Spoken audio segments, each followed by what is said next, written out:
Did the IPO proceed? Your Honor, No, sagutin mo muna, Attorney Malyari. Did the IPO proceeded? may interlocutory, Your Honor. No. kasi- Tanongin mo muna, yes or no lang. Tapos saka mo explain. Did the IPO proceeded? The IPO... Yes or no? Sorry, Your Honor, I'm trying to make Yes a or complete no, sentence. then explain. Tuloy IPO po ba? as contemplated Wait. under... Hindi tayo magkakaintindihan hanggang hindi mo muna sinasagot ang aking katanungan. Did the IPO proceeded? Yes or no? As contemplated in the order, hindi po. And if I may explain. Hindi. The answer? Hindi.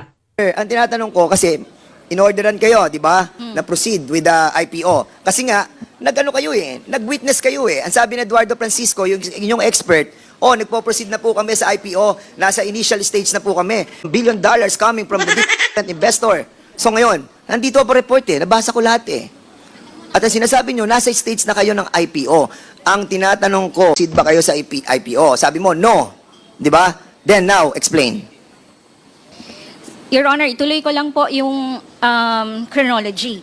After the ERC order dated 10 March 2021, NGCP now filed a motion for clarification to allow... Darating tayo sa motion for clarification.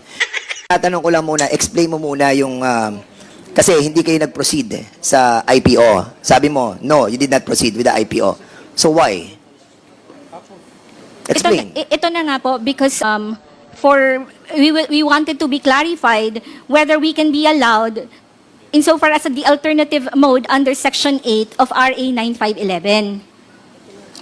Okay. So, ang tanong po nila, Your Honor, is did the IPO proceeded as contemplated under ERC order dated 10 March 2021? Ang response po namin ay, doon nga po sa interim na yon, nag-file po si NGCP ng motion for clarification to allow the alternative mode under Section 8 of 9511, which is, yun nga po yung...